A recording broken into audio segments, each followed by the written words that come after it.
Transcription number 501. Get ready to write. Start.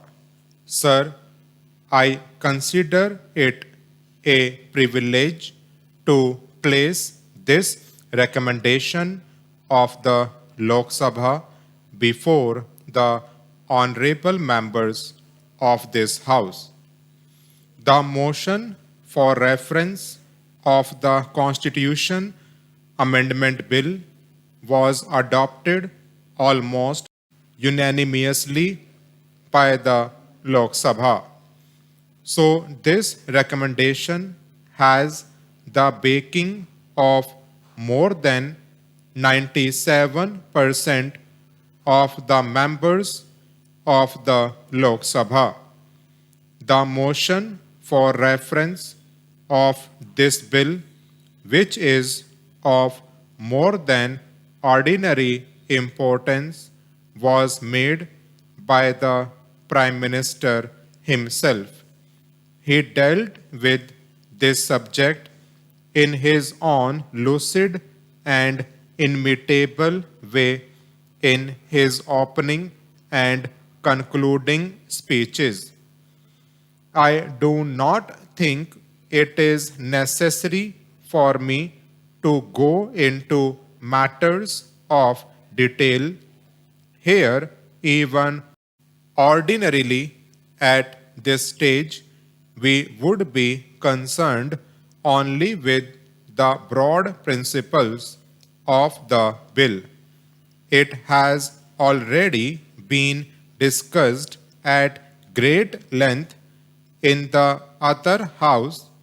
I only hope that it will be viewed in a similar spirit of understanding and sympathy by the honorable members of the Rajya Sabha.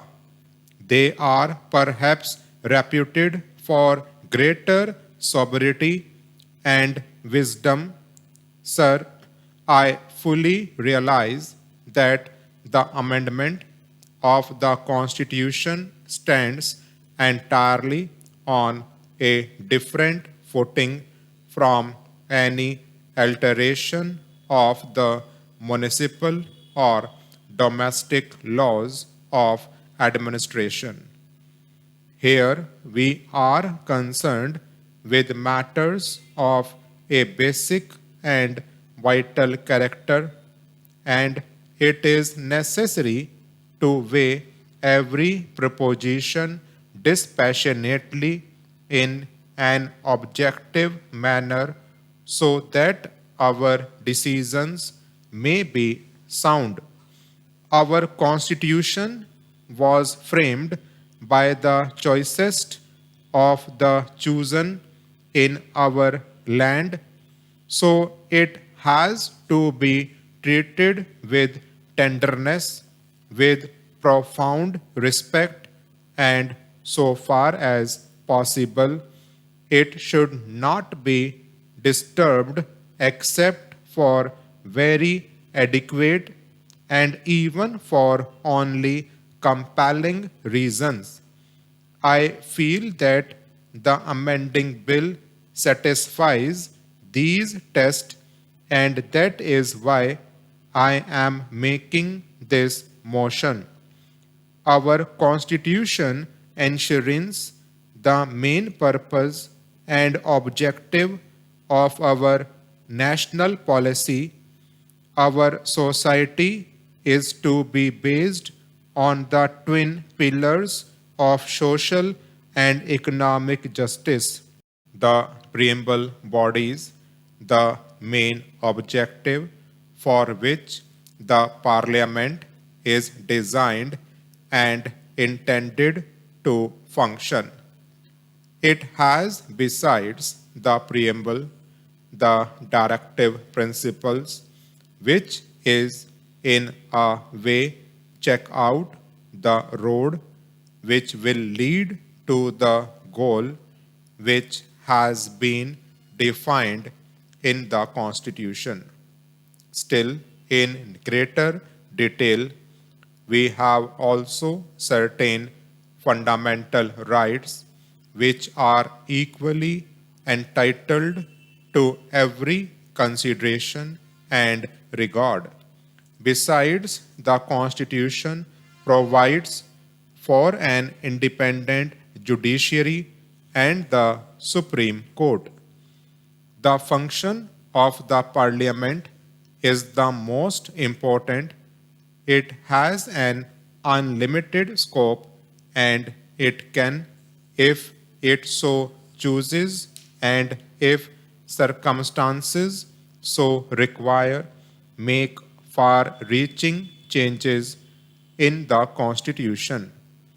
The Parliament alone is capable of making a comprehensive and all round survey of things and events, and after assessing them in their proper value and respect, it alone is in a position to decide authoritatively as to what steps should be taken to give effect to the central purpose for which it exists.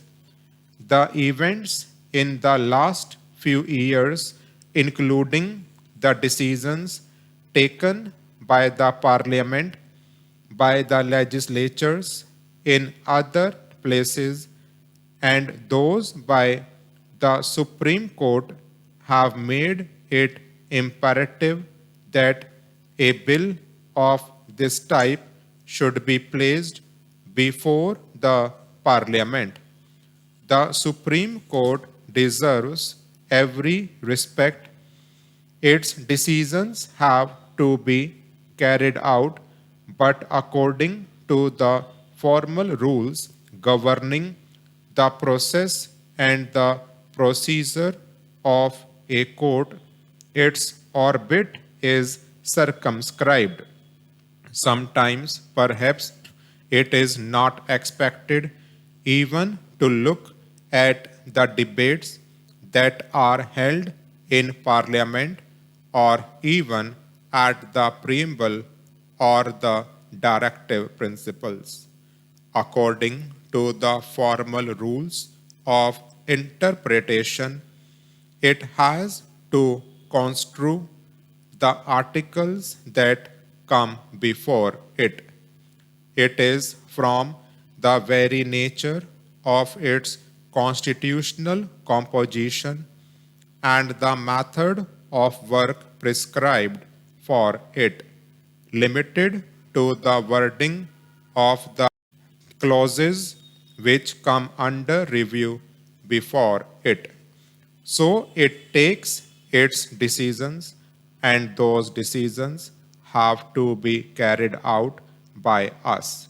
Occasions, however, are bound to arise and have arisen when the decisions of the Supreme Court have not been in conformity with the declared verdict of the legislatures in the land. It is embracing to the Supreme Court that it should have to declare the laws passed by Parliament ultra vires. Mr. Speaker, sir, the bill introduced by Shri Thoms is a step toward fulfilling those promises and assurances which were given to the people of India by our great leaders, great freedom fighters, Mahatma Gandhi and Pandit Jawaharlal Nehru. I think that this is the need of the hour. To my mind, first of all, the subject regarding employment and right to work should be included in Chapter 3 instead of Chapter 4 of the Constitution, so that the government is held responsible for this. In the communist countries and even in non-communist countries, the unemployment are given some sort of doles to enable them to sustain themselves to a particular standard of living.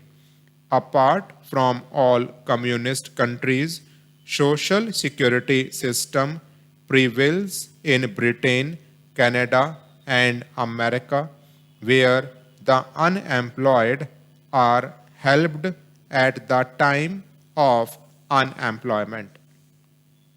Stop.